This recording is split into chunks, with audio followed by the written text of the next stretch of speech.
Hello everyone, आप सभी का हमारे यूट्यूब चैनल पर स्वागत है। आज हम पढ़ेंगे सर्व शिक्षा अभियान और ये एक क्लास है बाइलिंगुअल। ये सर्व शिक्षा अभियान बहुत ही एक महत्वपूर्ण टॉपिक है जो किसी भी एग्ज़ाम के लिए बहुत ही महत्वपूर्ण है। तो आइए हम देखते हैं। सर्व शिक्षा अभियान का ये सिंबल है जिस पर पेंसिल पर दो बच्चे बैठे हुए हैं और उसके नीचे नारा लिखा है, सब पढ़े सब बढ़े। अब सर्व शिक्षा अभियान क्या होता है? इसका नारा है सब पढ़े सब बढ़े और इसको हम कह सकते हैं सभी के लिए शिक्षा अभियान। सर्व शिक्षा अभियान का अर्थ है सभी के लिए शिक्षा अभियान। इसका प्रारंभ जो हुआ था वह 2000 से 2001 में हुआ था। इसको किसने शुरू किया? तो अटल बिहारी वाजपेयी जी उस समय हमारे भारत के प्रधानमंत्री थे, उन्होंने ही सर्व शिक्षा अभियान को शुरू किया। और सर्व शिक्षा अभियान 86वें संशोधन के तहत, संवैधानिक जो भारत का संविधान है उसके 86वें संशोधन के तहत 2001 में शुरू किया गया था। इसे 9वीं पंचवर्षीय योजना के तहत शुरू किया गया था। सर्व शिक्षा अभियान को 9वीं पंचवर्षीय योजना के तहत शुरू किया गया था। 9th 5 ईयर प्लान के तहत अटल बिहारी वाजपेयी जी के द्वारा। सर्व शिक्षा अभियान से एक निश्चित समयावधि के तरीके से प्राथमिक शिक्षा के सार्वभौमिकरण से संबंधित है। प्राथमिक शिक्षा के यूनिवर्सलाइजेशन से संबंधित है ये सर्व शिक्षा अभियान। और ये इस सर्व शिक्षा अभियान का आदर्श वाक्य है तो सभी के लिए शिक्षा। सभी के लिए शिक्षा इसका आदर्श वाक्य है। अब ये कस्तूरबा गांधी बालिका योजना जो थी वह 2004 में शुरू हुई। इसके अंतर्गत सभी बालिकाओं को शिक्षा देने का सपना देखा गया था। बाद में यह सर्व शिक्षा अभियान में विलीन हो गया। तो वह 1 अप्रैल 2007 में सर्व शिक्षा अभियान में कस्तूरबा गांधी बालिका विद्यालय योजना को सम्मिलित कर लिया गया। तो इस प्रकार वह मर्ज हो गया सर्व शिक्षा अभियान के साथ। अब सर्व शिक्षा अभियान का उद्देश्य क्या है? तो ऑब्जेक्टिव्स ऑफ सर्व शिक्षा अभियान पहला है, इसका उद्देश्य 2010 तक 6 से 14 वर्ष के बच्चे के बीच के सभी बच्चों को शिक्षित करना है। ये सर्व शिक्षा अभियान का उद्देश्य है। दूसरा है कि वर्ष 2003 तक सभी बच्चों के लिए स्कूल शिक्षा गारंटीड केंद्र वैकल्पिक स्कूल तथा बैक टू स्कूल शिविर की उपलब्धता करना। बैक टू स्कूल कैंपस की सुविधा करना 2003 तक सभी बच्चों के लिए। तीसरा पॉइंट है कि 2007 तक 5 वर्ष की आयु के सभी बच्चों को प्राथमिक शिक्षा पूरी करवाना। ये सर्व शिक्षा अभियान का उद्देश्य है कि 5 वर्ष की आयु के सभी बच्चों को 5 ईयर एज के सभी बच्चों को 2007 तक शिक्षा पूरी करवाना। चौथा पॉइंट है 2007 से 2010 के बीच में प्राथमिक शिक्षा के स्तर तक के आने वाले सभी लिंग संबंधी और जातीय श्रेणी अंतराल को खत्म करनी, यानी जो भी कैटेगरी गैप्स हैं उनको ख़त्म करना 2007 से 2010 के बीच तक। और पांचवा पॉइंट है कि 2010 तक सभी छात्र 8 वर्षीय प्रारंभिक शिक्षा पूरी करें। और अगला पॉइंट है 2010 तक सार्वभौमिक शिक्षा के लक्ष्य को प्राप्त करना। तो ये था सर्व शिक्षा अभियान का उद्देश्य कि प्राथमिक शिक्षा को सार्वभौमिक किया जाए, यानी पूरे यूनिवर्स में उसको उसके लक्ष्य को और उसके जो लक्ष्य है उसको 2010 तक एक निश्चित सीमावधि में प्राप्त कर लिया जाए। ये सर्व शिक्षा अभियान का उद्देश्य था। अब देखते हैं सर्व शिक्षा अभियान के अधीन प्रबंधकीय संरचना, management structure under Sarva Shiksha अभियान। तो सर्व शिक्षा अभियान का मैनेजमेंट कैसा है? इसमें पहला है केंद्रीय स्तर पर मैनेजमेंट एट सेंट्रल लेवल तो प्रारंभिक शिक्षा के सार्वभौमिकरण के लिए एलिमेंट्री शिक्षा एवं साक्षरता विभाग की स्थापना की गई और सर्व शिक्षा अभियान को व्यवहारिक स्तर पर लागू करने के लिए केंद्रीय स्तर पर कार्यकारी समिति एग्जीक्यूटिव कमेटी का गठन किया गया है, जिसमें केंद्रीय स्तर पर जो जनरल काउंसिल के अध्यक्ष हैं प्रधानमंत्री प्राइम मिनिस्टर होंगे।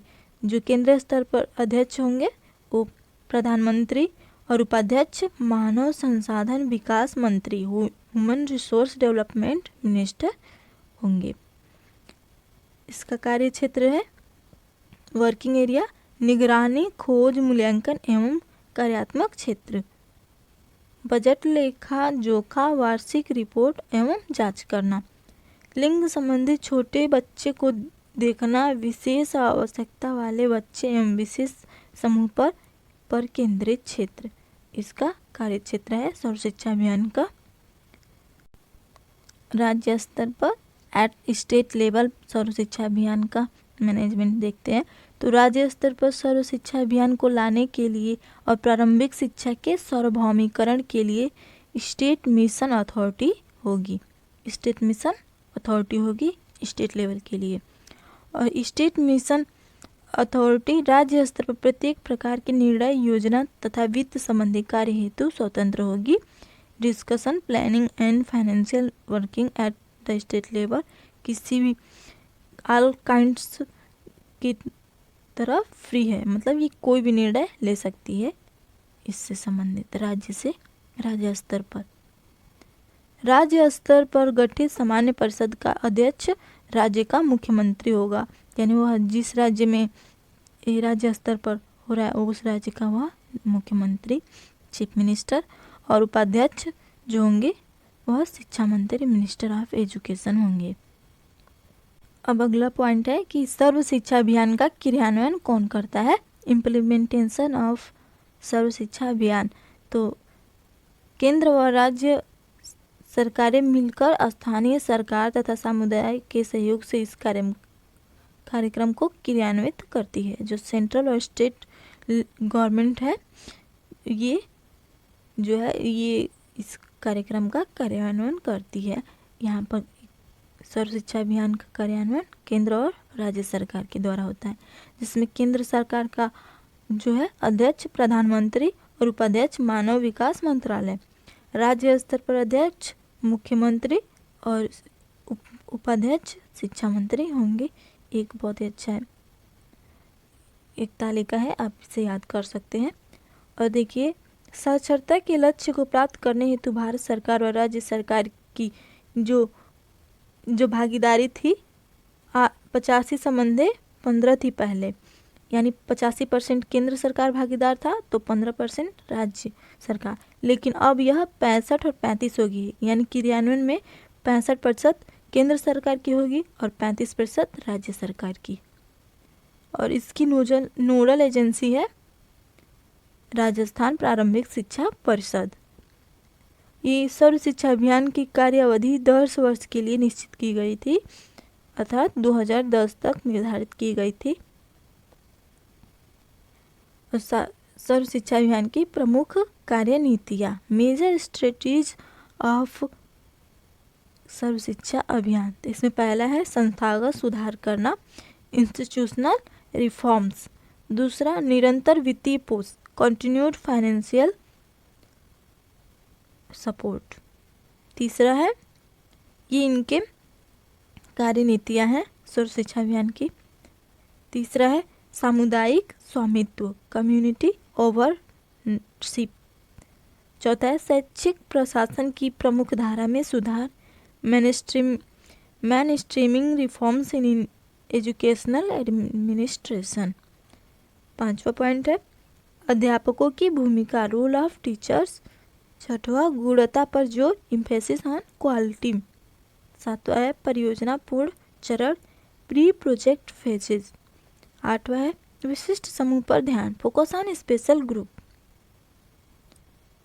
नौवां पारदर्शिता युक्त सामुदायिक monitoring, community monitoring with complete transparency.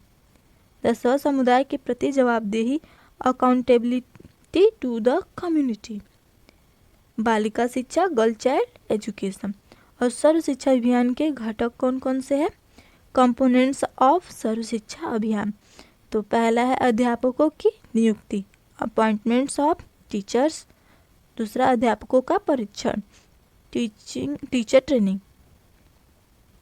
सर्व शिक्षा अभियान में टीचर ट्रेनिंग पर भी बहुत ही महत्व दिया गया है।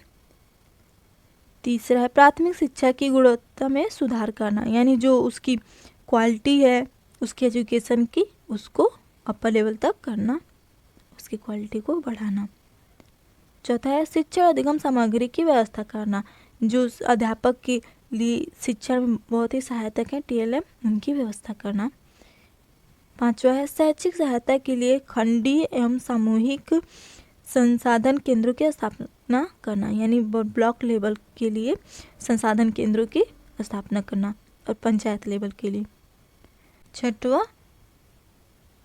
कमरों व विद्यालय भवन का निर्माण करना, construction of rooms and school building. सातवां शिक्षा गारंटी केंद्रों की स्थापना। और आठवां है विकलांगों की शिक्षा तथा दूरस्थ शिक्षा, education for disabled and distance education. ये सभी सर्व शिक्षा अभियान के घटक हैं। सर्व शिक्षा अभियान के अंतर्गत मुख्य केंद्रीय योजनाओं का एकीकरण, integration of major central schemes under Sarva Shiksha Abhiyan. जो सर्व शिक्षा अभियान है उसके अंदर कैसे केंद्रीय योजनाएं जो हैं उनका विलीन कैसे हुए, वे इंटीग्रेशन एकीकरण कैसे हुआ। तो पहला जो है ऑपरेशन ब्लैक बोर्ड, यह ऑपरेशन ब्लैक बोर्ड 1987 यानी 1987 में भारत सरकार द्वारा लागू किया गया था।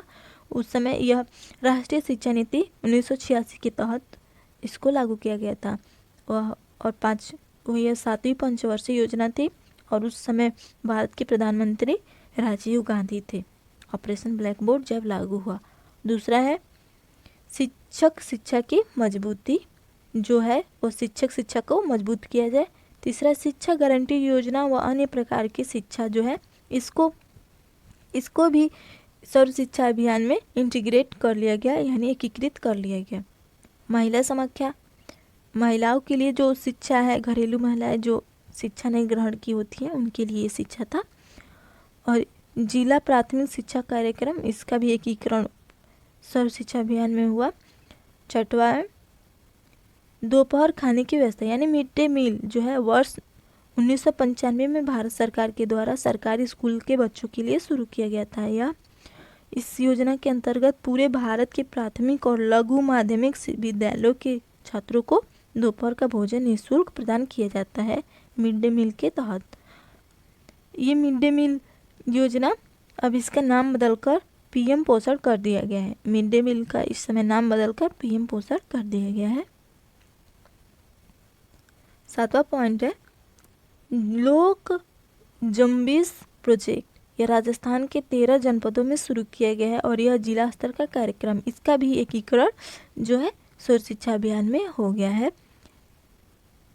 आठवां है जनशाला कार्यक्रम, भारत सरकार व संयुक्त राष्ट्र के अभिकरण UNDP, UNICEE, UNESCO, ILO, UNFRPA के सहयोग से जनशाला कार्यक्रम शुरू किया गया था। इसको भी सर्व शिक्षा अभियान में विलीन कर लिया गया है, इसका भी एकीकरण हो गया है। 9वां है जो कि बहुत इंपॉर्टेंट है कस्तूरबा गांधी बालिका विद्यालय योजना। ये बालिकाओं को शिक्षित करने के लिए किया गया था। इसकी शुरुआत 2004 में हुई थी। ये 1 अप्रैल 2007 से इसे सर्व शिक्षा अभियान में एक अलग घटक के रूप में स्वीकार कर लिया गया है। और सर्व शिक्षा अभियान के लाभ क्या है ये देखते हैं। तो बेनिफिट्स ऑफ सर्व शिक्षा अभियान, 6 से 14 वर्ष के बच्चों को मुफ्त शिक्षा इसके द्वारा दी जाती है। और इस सर्व शिक्षा अभियान के द्वारा फ्री किताब और अन्य पाठ्य सामग्री भी फ्री ही है। मिड डे मील से जोड़कर स्कूल में ही दोपहर में मुफ्त भोजन दिलवाया जाता है। सर्व शिक्षा अभियान के तहत एक अच्छी लाइब्रेरी की व्यवस्था है विद्यालय में और विद्यालय अनुदान से इन्हें 1000 रुपये दिए जाते हैं लाइब्रेरी के लिए। सर्व शिक्षा अभियान को दूरस्थ शिक्षा से जोड़ा गया है। ये दूरस्थ शिक्षा अभियान से सर्व शिक्षा अभियान को जोड़ा गया है। इसके लाभ है सभी बुनियादी ढांचों में सुधार जैसे पानी, शौचालय इत्यादि। यह प्रारंभिक शिक्षा को कौशलयुक्त प्राप्त करवाता है। It provides skill oriented primary education. और कंप्यूटर शिक्षा पर भी बल दिया जाता है सर्व शिक्षा अभियान में। इसके अंतर्गत बालिका व विशिष्ट आवश्यकता वाले बच्चों पर ज़्यादा ध्यान दिया जाता है। अब हमारा अगला पॉइंट है कि वर्तमान समय में सर्व शिक्षा अभियान का क्या पहल है। इंटीग्रेशन ऑफ सर्व शिक्षा अभियान इन प्रेजेंट टाइम में इनका क्या पहल है। तो सर्व शिक्षा अभियान को शिक्षा के सार्वभौमिकरण में कार्य करने के लिए NIOS ऑनलाइन शिक्षा, इंटर्नशिप और कौशल विकास के क्षेत्र में कार्य कर रही है। NIOS जो सार्वभौमिकरण, प्राथमिक शिक्षा के सार्वभौमिकरण में सहायता कर रही है ये वर्तमान समय में। और भारत सरकार ने वर्ष 2018 से 2019 में समग्र शिक्षा योजना को प्रारंभ किया। समग्र शिक्षा अभियान में सर्व शिक्षा अभियान, राष्ट्रीय माध्यमिक शिक्षा अभियान और शिक्षक शिक्षा का एकीकरण हो गया है। यानी अब सर्व शिक्षा अभियान की जगह समग्र शिक्षा अभियान है। समग्र शिक्षा अभियान में सर्व शिक्षा अभियान को विलीन कर लिया गया है। समग्र शिक्षा अभियान में ये तीनों आते हैं: सर्व शिक्षा अभियान, राष्ट्रीय माध्यमिक शिक्षा अभियान, शिक्षक शिक्षा। सगुन नामक एक भारतीय सरकारी पोर्टल आरंभ किया गया है वर्तमान समय में, जिससे सर्व शिक्षा अभियान की निगरानी के लिए लॉन्च किया गया है। और ये हमारा लास्ट पॉइंट था। इस प्रकार हमने सर्व शिक्षा अभियान का बहुत ही बेहतरीन क्लास देखा। होप आपको ये सर्व शिक्षा अभियान समझ में आया हो, इससे सारे डाउट जो हो क्लियर हो गए हों। आपको इससे कोई भी रिलेटेड डाउट हो तो आप कमेंट सेक्शन में पूछ सकते हैं। होप आपको वीडियो पसंद आया हो। Please like, subscribe and share. Thanks for watching and more videos के लिए इस चैनल को सब्सक्राइब कर लें।